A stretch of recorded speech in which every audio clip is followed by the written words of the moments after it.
ಪತ್ರ ಓದೋ ಸಮಯ ಆಗಿದೆ. ಪತ್ರವನ್ನ ಯಾರು ಎಲ್ಲಿಂದ ಬರೆದಿದ್ದಾರೆ ಓದೋಣವಾ? ಗುರುಜಿ, ಈ ಪತ್ರವನ್ನ ಮಹಾಲಕ್ಷ್ಮಿಯವರು ಯಲಹಂಕದಿಂದ ಬರೀತಿದ್ದಾರೆ. ಅವರು ಪೂಜ್ಯ ಗುರುಗಳಾದ ನರೇಂದ್ರ ಬಾಬು ಶರ್ಮಾರವರಿಗೆ ಅನಂತ ನಮಸ್ಕಾರಗಳು ಅಂತ ಹೇಳ್ತಾ ಅವ್ರ ಪ್ರಶ್ನೆ ಹೀಗಿದೆ ಗುರುಜಿ. ಅವರು ಹೊಸದಾಗಿ ಮನೆ ಕಟ್ಸಿ 6 ತಿಂಗಳಾಯ್ತಂತೆ ಅಲ್ಲಿಗೆ ಹೋದಾಗಿಂದ ಯಾವುದೇ ಕೆಲಸ ನಡೀತಿಲ್ವಂತೆ, ಸಾಲ ಜಾಸ್ತಿ ಆಗ್ಬಿಟ್ಟಿದೆಯಂತೆ, ಹಾಗೆ ಅನಾರೋಗ್ಯ ಸಮಸ್ಯೆಗಳು ಕೂಡ ಸಾಕಷ್ಟು ಕಾಡ್ತಿವಿಯಂತೆ. ಅವರ ತಂದೆಯ ಹುಟ್ಟಿದ ದಿನಾಂಕ ಗೊತ್ತಿಲ್ಲ. ಅವ್ರ ತಂದೆಯ ಹೆಸರು ಮಹೇಶ್ ಅಂತೆ. ತಾಯಿ ಹುಟ್ಟಿದ ದಿನಾಂಕ 13/8/77 ಅಂತೆ ಗುರುಜಿ. ಹಾಗೆ ಇನ್ನೊಂದು ಪ್ರಶ್ನೆ ಇಡ್ತಿದ್ದಾರೆ, ಅದೇನಂದ್ರೆ ಪಿತೃಪಕ್ಷದ ಅಂಬಾಸೆ ದಿನದಲ್ಲಿ ಅವ್ರ ಮನೆಗೆ 3 ಕೋತಿ ಬಂದು ದೇವ್ರ ಮನೆಯಲ್ಲಿದ್ದ ಬಾಳೆಹಣ್ಣನ್ನ ತೆಗೆದುಕೊಂಡು ಹೊಟ್ಟೋಯ್ತಂತೆ. ಗಂಟೆ ಸುಮಾರು 1 ಗಂಟೆ ಆಗಿತ್ತು. ಅವಾಗ ಇದು ಒಳ್ಳೇದಾ ಕೆಟ್ಟದಾ ದಯಮಾಡಿ ತಿಳಿಸಿ ಅಂತ ಹೇಳ್ತಿದ್ದಾರೆ. ಆಕೆ ಹೆಸರೇನು? ಮಹಾಲಕ್ಷ್ಮಿ. ಮಹಾಲಕ್ಷ್ಮಿ, ನೀವಿರತಕ್ಕಂಥ ಮನೆ ಏನಾಗಿದೆ, ವಾಯುದಲ್ಲಿ ಕೆಟ್ಟ ಹೋಗಿರ್ತಕ್ಕಂಥ ವಿಚಾರ. ವಾಯುವೆ ಅಂದ್ರೆ north west of your house ಅಂತ ಕರಿತೀವಿ. ಇದೇ ಜಾಗದಲ್ಲಿ ರಾಹು ಕೆಟ್ಟ ಹೋಗಿರ್ತಾನೆ. ಇದೇ ಜಾಗದಲ್ಲಿ ಪಿತೃದೋಷಗಳ ಪರಿಹಾರ ಆಗದೆ ಇರತಕ್ಕಂಥ ವಿಚಾರಗಳು. ಸಾಕಷ್ಟು ಜನ ಪಿತೃದೋಷಗಳನ್ನ ನಿಮ್ಮ ಮನೆ ಕುಟುಂಬದಲ್ಲೇ ಇನ್ನೂ ನಡೀತಾ ಇಲ್ಲ ಅಂತ, ಅಂದರೆ ಪಿತೃಗಳನ್ನ ಮರ್ತು ಹೋಗಿದ್ದೀರಾ ಅಂತ. ಈ ಪಿತೃಗಳನ್ನ ಮರ್ತು ಹೋಗಿರ್ತಕ್ಕಂಥ ಒಂದು ವ್ಯವಹಾರವನ್ನ, ಅಂದ್ರೆ ತಾತ ಮುತ್ತಾತ ಅವರಿಗೆ ಅವ್ರ ತಾತ ಇವ್ರನ್ನೆಲ್ಲರಿಗೂ ಒಂದು ಸ್ಮರಣೆಯನ್ನ ಮಾಡಿಕೊಂಡು ನಾವುಗಳು ಅರ್ಘ್ಯವನ್ನ ಕೊಡ್ತಕ್ಕಂಥ ವಿಚಾರ ಪಿತೃಪಕ್ಷಗಳ ಸಮಯ ಅಂತ ಕರಿತೀವಿ. ಪಿತೃಪಕ್ಷಗಳ ಸಮಯ ಯಾವಾಗ ಮಾಡ್ಕೋಬೇಕು ಅಂದ್ರೆ, ನೀವುಗಳು ಮಹಾಲಯ ಅಮಾವಾಸ್ಯೆ ಅಂತ ಕರಿತೀವಿ. ಈ ಮಹಾಲಯ ಅಮಾವಾಸ್ಯೆ ಎಲ್ಲಾ ತಾತ ಮುತ್ತಾತಂದ್ರು ಅಜ್ಜಿ ತಾತಂದ್ರು ಯಾರು ಇದ್ದಾರೋ ಅವ್ರನ್ನೆಲ್ಲ ಸ್ಮರಣೆ ಮಾಡೋದು ಮಹಾಲಯ ಅಮಾವಾಸ್ಯೆ. ಆದರೆ ತಂದೆಗೆ ತಂದೆ ಅಥವಾ ತಂದೆಗೆ ತಾತ ಅಥವಾ ಈ ಮೊದಲನೇ ತಲೆಮಾರು ಅಥವಾ ನಿಮ್ಮ ತಂದೆ ಈ ರೀತಿಯಾದ ಒಂದು ಸ್ಮರಣೆ ಸರಿಯಾಗಿ ಮಾಡದಿದ್ದಾಗ ಈ ದೋಷಗಳು ಹೆಚ್ಚಾಗತ್ತೆ. ಆರ್ಥಿಕ ಪರಿಸ್ಥಿತಿ ನೀವು ಆ ಮನೆಗೆ ಹೋದಾಗಿಂದ ಬರ್ದಿಲ್ಲ, ನಿಮಗೆ ಗೊತ್ತಿಲ್ಲದೇನೆ ರಾಹು ಆ ಮನೆಗೆ ಕರ್ಕೊಂಡು ಹೋಗಿದ್ದಾನೆ. ರಾಹು ವಾಯು ಕಟ್ಟಾಗಿದೆ. ನಿಮ್ಮ ಮನೆ ಟೆರಸ್ ಮೇಲೆ ಹೋಗಿ ನೋಡಿದ್ರೆ ಕರೆಕ್ಟಾಗಿ ಎಲ್ ಶೇಪಲ್ಲಿ ಪೂರ್ತಿಯಾಗಿ ಕಟ್ಟಾಗಿರ್ತಕ್ಕಂಥ ವಾತಾವರಣ. ಯಾವುದೋ north west of your house ಅಂದ್ರೆ ನಿಮ್ಮ ಮನೆ ನಾರ್ತ್ ವೆಸ್ಟ್ ಅಲ್ಲಿ ಕಟ್ಟಾಗಿದೆ. ನೀರಿನ ಅಂಶ ಜಾಸ್ತಿ ಅಂದ್ರೆ ನಾರ್ತ್ ವೆಸ್ಟ್ ಅಲ್ಲಿ ಓವರ್ ಹೆಡ್ ಟ್ಯಾಂಕ್. ನೀರು ಅಂದ್ರೆ ವ್ಯಯ, ಖರ್ಚು ಜಾಸ್ತಿ ಮಾಡ್ತಕ್ಕಂಥ ವಿಚಾರ. ಮನೆಗೆ ಏನೇ ಬಂದ್ರು ಬರ್ದಿದ್ದ ಹಾಗೆ, ಕೈಗೆ ಬಂದಿದ್ದು ಬಾಯಿಗೆ ಬರ್ದಿದ್ದ ಹಾಗೆ. ಇಷ್ಟೆಲ್ಲ ನಡೀತಾ ಇರೋದಲ್ಲದೆ ಕೋತಿಗಳು ಅಂತ ಅದನ್ನ ಜ್ಞಾಪಿಸಿದೆ. ಅಂದ್ರೆ ಪಿತೃಗಳು ಮತ್ತೆ ಯಾವುದೋ ಒಂದು ರೂಪದಲ್ಲಿ ಜ್ಞಾಪಿಸಿದ್ದಾರೆ. ಕೋತಿಗಳೇ ಆಗಿರ್ತಕ್ಕಂಥ ಮನುಷ್ಯ ಜನ್ಮ ಮೊದಲಾಗಿ ತದನಂತರ ಸರಿ ಹೋಗಿರ್ತಕ್ಕಂಥದ್ದು. ನೀವು ಮಾಡಬೇಕಾದ್ದೇನು ಅಂದ್ರೆ, ಪೂರ್ಣವಾಗಿ ಪಿತೃದೋಷಗಳ ಪರಿಹಾರವನ್ನ ಮೊದಲನೇದಾಗಿ ಮಾಡ್ಕೋಬೇಕು. ಈ ಪಿತೃದೋಷ ಪರಿಹಾರಗಳನ್ನ ಹೇಗೆ ಮಾಡ್ಕೋಬೇಕು? ಪಿನಾಕಿನಿ ನದಿ ಅಂತ ಕರಿತೀವಿ. ಪಿನಾಕಿನಿ ಅಂದ್ರೆ ಪಶ್ಚಿಮ ವಾಹಿನಿಯಲ್ಲಿರತಕ್ಕಂಥ ಪಿನಾಕಿನಿ ನದಿ, ಅಥವಾ ಪರಿಪೂರ್ಣವಾಗಿ ಕಾಶಿ ಕ್ಷೇತ್ರ. ಕೆಲವರಿಗೆಲ್ಲ ಏನು ಹೇಳ್ತೀವಿ ಅಂದ್ರೆ, ಕಾಶಿಲೇ ಹೋಗಿ ಮಾಡ್ಕೊಳ್ಳಿ ಅಂತ ಹೇಳ್ತೀವಿ. ಮಹಾ ಸ್ಮಶಾನೆ, ಜಗತ್ತಲ್ಲೇ ದೊಡ್ಡ ಸ್ಮಶಾನ ಕಾಶಿ. ಇಲ್ಲೇ ಹೋಗಿ ಪಿತೃ ಕಾರ್ಯಗಳನ್ನ ಮಾಡ್ಕೊಳ್ಳಿ. ಯಾಕಂದ್ರೆ 4 ತಲೆಮಾರು ಯಾವ ಕಾಲಕ್ಕೂ ಅಲ್ಲ, 8 ತಲೆಮಾರು ಯಾವ ಕಾಲಕ್ಕೂ ಅಲ್ಲ, 12 ತಲೆಮಾರುಗಳು ಪೂರ್ತಿಯಾಗಿ ದೋಷಗಳು ಹೋಗ್ತಂದ್ರೆ 3 ಪಟ್ಟು ದೋಷಗಳು ಪರಿವರ್ತನೆ. ಒಂದು ಸಲ ಮಾಡಿದ್ರೆ 4 ತಲೆಮಾರು, 2ನೇ ಪಟ್ಟು ಜಾಸ್ತಿ ಆದ ಪಕ್ಷದಲ್ಲಿ 8 ತಲೆಮಾರು, ಅದಾದ್ಮೇಲೆ 12 ತಲೆಮಾರು. ಅಂದ್ರೆ 4 3s 12 ಅಂದ್ರೆ 12 ಭಾಗದಲ್ಲಿ ಸೂರ್ಯನ ಕಾಂತಿಯಲ್ಲಿ ಪಿತೃದೋಷಗಳನ್ನ ಸ್ಮರಣೆ ಮಾಡ್ಕೊಳ್ಳೋನು ಏಕಾಗ್ರತೆಯಾಗಿ ನಾವು ನೋಡೋದಿಲ್ಲಿ ಗಂಗಾ ಸ್ನಾನದಲ್ಲಿ ಮಾತ್ರ. ಅದಕ್ಕೋಸ್ಕರ ನೀವು ಕಾಶಿಯಲ್ಲಿ ಮಾಡಿಸ್ಕೊಂಡ್ರೆ ಬಹಳ ಉತ್ತಮ. ಆಗ ಏನಾಗುತ್ತೆ, ಇಡೀ ವಂಶದಲ್ಲಿರ್ತಕ್ಕಂಥವ್ರು ಒಂದು ಸಲ ಆದ್ರೂ ಕಾಶಿ ಯಾತ್ರೆ ಮಾಡ್ಕೊಂಬನ್ನಿ ಅಂತ ಆಗ ಹೇಳ್ತಿದ್ರು ವಾಸ್ತವಕ್ಕೆ.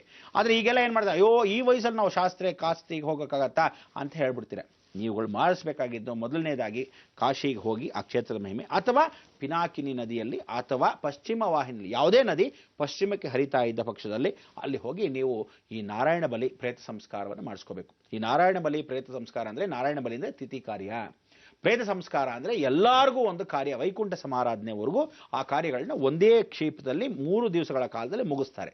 ಇಲ್ಲಿ ದಾನಗಳನ್ನು ಕೊಡ್ತಾರೆ. ದಾನಗಳು ಅಂದ್ರೇನು? ಗೋದಾನ, ಹಸುವನ್ನ ದಾನ ಮಾಡ್ತಾರೆ. ನಿಜವಾದ ಹಸುವನ್ನು ದಾನ ಮಾಡಬೇಕು ಅಂತ ಹೇಳುತ್ತೆ ಶಾಸ್ತ್ರ.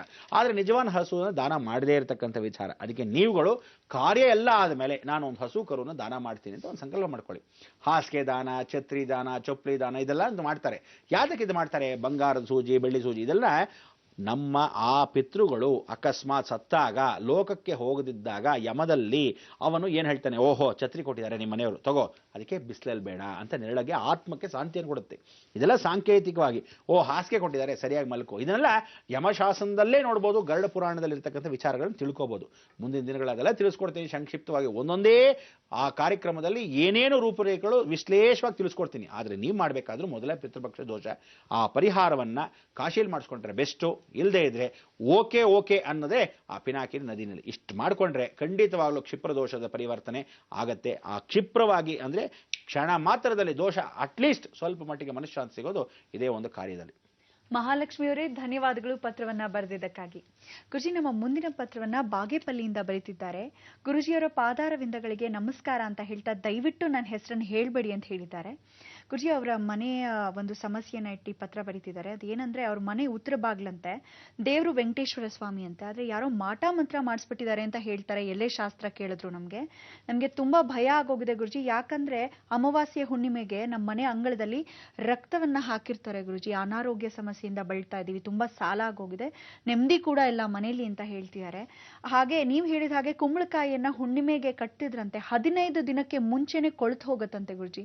ಸಾಲ ಜಾಸ್ತಿಯಾಗಿ ಊಟಕ್ಕೆ ಕೂಡ ತೊಂದರೆ ಆಗೋಗಿದೆ. ದಯಮಾಡಿ ನಮ್ಗೆ ಏನಾದ್ರೂ ಪರಿಹಾರ ನೀಡಿ ಅಂತ ಕೇಳ್ತಿದ್ದಾರೆ. ನೀವು ಪರಿಹಾರ ನೀಡಿ ಅಂತ ಹೇಳದ್ದು ಬಹಳ ಸಂತೋಷ. ಆದ್ರೆ ಏನು ಅಂದ್ರೆ ತಕ್ಷಣದಲ್ಲೇ ಮಾಡ್ಕೊಳ್ಳಲ್ಲ. ಎಷ್ಟೋ ಜನ ಮಾಧ್ಯಮಗಳಲ್ಲಿ ನೋಡ್ತೀರಾ, ಇವರು ಪರಿಹಾರ ಕೊಡ್ತಾರೆ, ಸಂತೋಷ. ಮಾಡಬೇಕು, ಮಾಡ್ಲಾ ಬೇಡವಾ ಅಂತ ಯೋಚನೆ ಮಾಡಿದ್ರೆ ಗ್ಯಾರಂಟಿನೇನ್ರಿ ಏನೋ ಯೋಚನೆ. ಇನ್ನೊಂದಷ್ಟು ಜನ ಅಯ್ಯೋ ಇಷ್ಟು ದೂರನ ಬೇರೆ ಊರಿಗೆ ಹೋಗ್ಬೇಕಾ ಪರಿಹಾರಕ್ಕೆ ಅನ್ನೋದು ಯೋಚನೆ. ನೀವುಗಳು ಹೀಗೆ ಮಾಡೋದ್ರಿಂದನೇ ವಿಳಂಬ ಜಾಸ್ತಿ.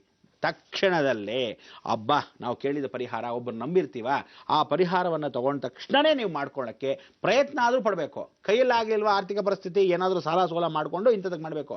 ಸಾಲ ಸೋಲ ಮಾಡಿ ಬೇರೆ ಯಾವುದಕ್ಕೂ ಮಾಡೋದಲ್ಲ. ಪರಿಹಾರಗಳಿಗೆ ಸಾಲ ಸೋಲ ಮಾಡಿದ್ರೂ ಪರವಾಗಿಲ್ಲ. ಯಾಕೆ ಅಂದರೆ ಆ ಪರಿವರ್ತನೆ ಆದ ಮೇಲೆ ನಿಮಗೆ ಆಗ್ತಕ್ಕಂಥ ಚೇಂಜಸ್ ನಿಮಗೆ ಸ್ವತಃ ಅನುಭವ ಆಗುತ್ತೆ. ಅದಕ್ಕೆ ನೀವು ಮೊದಲೇ ಆಗಿ ನೀವೇನು ಮಾಡಬೇಕು, ಬಾಗೇಪಲ್ಲಿಯಲ್ಲಿ ಹೇಗಿದ್ರು ಇದ್ದೀರಾ, ಭಾಳ ಸಂತೋಷ. ನೀವು ಅಲ್ಲಿಂದ ನೇರವಾಗಿ ಮೊದಲನೇ ಆದ್ಯತೆ ಕರ್ತವ್ಯ ಏನಂದರೆ ಅಹೋಬಿಲ ಭಾಳ ಹತ್ತಿರ. ಅಹೋಬಿಲಕ್ಕೆ ಹೋಗಿ ನವನರಸಿಂಹ ದರ್ಶನವನ್ನು ಮಂಗಳವಾರ ದಿವಸ ಯಾವತ್ತಾದ್ರೂ ಮಾಡ್ಕೊಳ್ಳಿ. ಯಾವತ್ತೋ ಮಂಗಳವಾರ ದಿವಸ ಮಾಡ್ಕೋಬೇಕು. ಈ ಮಂಗಳವಾರ ಮಾಡಿಕೊಂಡು ನಮಸ್ಕಾರ ಮಾಡಿಕೊಂಡು ಬೆಂಗಳೂರಿಗೆ ಬಂದ ಮೇಲೆ ಬಾನಸ್ವಾಡಿ ಅಂತಿದೆ. ಬಾನಸ್ವಾಡಿಯಲ್ಲಿ ನೀವು ಸ್ಮರಣೆ ಮಾಡ್ಕೋಬೇಕಾದ್ರೆ ಮಕ್ಕುಂಟಮ್ಮ ಅಂತ. ಕುಂಟೆ ಅಂದರೆ ಚಿಕ್ಕದಾಗಿರ್ತಕ್ಕಂಥ ಒಂದು ಕಲ್ಯಾಣಿ. ಇದು ವನದುರ್ಗ ಯಂತ್ರ ಸ್ವರೂಪ ಪ್ರತಿಷ್ಠಾಪನೆ ಆಗಿರೋ ಕ್ಷೇತ್ರ. ಅದಕ್ಕೆ ನೀವು ಈ ವನದುರ್ಗ ಯಂತ್ರ ಸ್ಮರಣೆ ಆಗಿರ್ತಕ್ಕಂಥವಳಿಗೆ ಒಂದು ದರ್ಶನವನ್ನು ಮಾಡಬೇಕು. ಏನು ದರ್ಶನ ಅಂದರೆ, ಹಳೇ ದೇವಸ್ಥಾನವೇ ಯಾವುದಾದ್ರೂ ಜೀರ್ಣೋದ್ಧಾರ ಆಗೋ ಸಮಯದಲ್ಲಿ ಸ್ಮರಣೆಯನ್ನು ಮಾಡಿಕೊಂಡಾಗ ನಾವು ಆ ವನದುರ್ಗ ನೀರಿನ ಹತ್ರ ಯಾರಿರ್ತಾಳೋ, ಅಂದರೆ ಸಾಧಾರಣವಾಗಿ ಒಂದು ಗ್ರಾಮ ದೇವತೆ ನೀರ ಹತ್ರ ಇರ್ತಾಳೆ, ಕೆರೆ ಕಟ್ಟೆ ಮೇಲೆ ಇರ್ತಾಳೆ, ಇಂಥವಳನ್ನ ಭಾಳ ಚೆನ್ನಾಗಿ ನಮ್ಕೊಂಡು ಚನ್ನಪಟ್ಟಣಲ್ಲಿ ಕೂಡ ಅವಳು ಚೌಡೇಶ್ವರಿ ಸ್ವರೂಪದಲ್ಲಿ ಕೂತ್ಕೊಂಡು ಮಹಾಕಾಳೇಶ್ವರ ದೇವಸ್ಥಾನ ಅಂತ, ಕಾಳಮ್ಮ ಅಂತ ಕರೀತಾರೆ. ಕೆಲವರು ಆ ಕಡೆ ಚೌಡೇಶ್ವರಿ ಅಂತಾರೆ, ಕೆಲವರು ಕಾಳಮ್ಮ ಅಂತಾರೆ. ಒಂದೇ ದೇವಸ್ಥಾನನ ನಾನಾ ರೂಪದಲ್ಲಿ ಕರ್ಕೊತಾರೆ. ಹೀಗೆ ನೀವು ಹೋಗಬೇಕಾದ್ದೇನು ಅಂದರೆ ನವನರಸಿಂಹ ದರ್ಶನ ಮೊದಲನೇದು ಮಾಡ್ಕೊಂಬರ್ಬೇಕು, ಮಂಗಳವಾರವೇ ಮಾಡ್ಕೋಬೇಕು. ಒಂದೇ ದಿವಸದಲ್ಲಿ 9 ನರಸಿಂಹಸ್ವಾಮಿ ದರ್ಶನ ಮಾಡ್ಕೊಬೇಕು. ಅಂದರೆ ಮನೆ ಕುಟುಂಬದವ್ರು ಅಷ್ಟು ಜನ ಹೋಗಿ ಸ್ಮರಣೆ ಮಾಡ್ಕೊಂಬರ್ಬೇಕು. ಏನನ್ನ ನೈವೇದ್ಯ ಮಾಡಿಸ್ಬೇಕು, ಅಲ್ಲಿ ನೀವೇನು ಮಾಡಬೇಕು, ಚಿತ್ರಾನ್ನ ಮಾಡಿಸ್ಬೇಕು, ಅರ್ಶಿಣದ ಚಿತ್ರಾನ್ನ ಮಾಡಿಸ್ಬೇಕು. ಯಾವುದೇ ಕಾರಣಕ್ಕೂ ಈರುಳ್ಳಿ ಬೆಳ್ಳುಳ್ಳಿ ಹಾಕೊಂಡು ಕೂತ್ಕೋಬೇಡಿ. ಎಲ್ಲರೂ ಈರುಳ್ಳಿ ಬೆಳ್ಳುಳ್ಳಿ ಹಾಕ್ಬಿಟ್ಟು ಚಿತ್ರಾನ್ನಕ್ಕೆ. ಚಿತ್ರಾನ್ನ ಯಾತಕ್ಕೆ ಇಷ್ಟ ಅಂದರೆ ಅಲ್ಲಿ ಅರ್ಶಿಣದಲ್ಲಿ ಮಾಡಿದಾಗ ಹರಿದ್ರಾಲಂಕಾರ ನರಸಿಂಹ ಪೂಜಿತ, ನರಸಿಂಹಸ್ವಾಮಿಗೆ ಹರಿದ್ರದಲ್ಲೇ ಭಾಳ ವಿಶೇಷ. ಅನ್ನ ಅರ್ಶಿಣದಲ್ಲಿ ಮಾಡಿದಾಗ ಅವನಿಗೆ ನೈವೇದ್ಯವನ್ನು ಮಾಡಿದಾಗ ಭಾಳ ಚೆನ್ನಾಗಿ. ಅದಕ್ಕೆ ಏನು ನೈವೇದ್ಯ ಮಾಡ್ತೀರಾ, ಗೂಢಾನ್ನ ಪ್ರೀತಿ ಲಕ್ಷ್ಮಿಗೆ, ಅನ್ನದಲ್ಲೇ ಪ್ರೀತಿ ಲಕ್ಷ್ಮಿಗೆ. ಆದರೆ ಅದೇ ಅನ್ನದಲ್ಲಿ ಅರ್ಶಿಣದಲ್ಲಿ ಮಾಡೋದು ಚಿತ್ರಾನ್ನ ಬಿಟ್ಟರೆ ಇನ್ಯಾವುದೂ ಮಾಡೋಕ್ಕೋಲ್ಲ. ಅದಕ್ಕೆ ನೀವೇನು ಮಾಡಬೇಕು, ಅಲ್ಲಿ ಹೋಗಿ ಒಂದು ಚಿತ್ರಾನ್ನವನ್ನು ಮೊಸರನ್ನ ಮಾಡಿಸಿ ನೈವೇದ್ಯವನ್ನು ಮಾಡಿಸಿ ಎಲ್ರಿಗೂ ಹಂಚಕ್ಕೆ ಒಂದು ಅವಕಾಶವನ್ನು ಇಟ್ಕೊಳ್ಳಿ. ಬಂದ ತಕ್ಷಣ ಬಾನಸ್ವಾಡಿ ಅಂತ ಬೆಂಗಳೂರಲ್ಲಿದೆ, ಅಲ್ಲಿ ಮಕ್ಕುಂಟಮ್ಮ ಅಂತಿದೆ, ಹೋಗಿ ಸ್ಮರಣೆ ಮಾಡ್ಕೋಬೇಕಿಷ್ಟೇ. ಮನೆಯಲ್ಲಿ ನಮಗೆ ಯಾವುದೇ ಆತಂಕವಾಗಿರ್ತಕ್ಕಂಥ ಜೀವನವನ್ನು ಸರಿಪಡಿಸಬೇಕು. ಅಂದರೆ ರಕ್ತಗಳು ಜಾಸ್ತಿ ಆಗಿದೆ.